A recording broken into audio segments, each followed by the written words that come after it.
Magandang hapon mga kapower. Ayan, may bago na naman siyang itlog ano.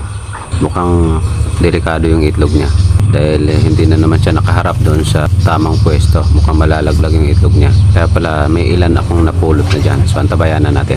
Ayan na, mukhang malapit na. Ayan na, ilalabas niya na mga kapower. Sasaluin natin ha. Saluin na lang natin to.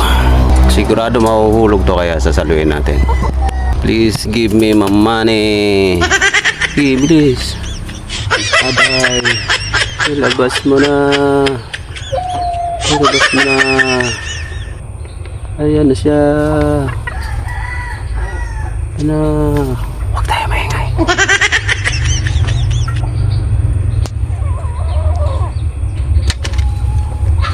Hindi nahulog. Hindi nahulog.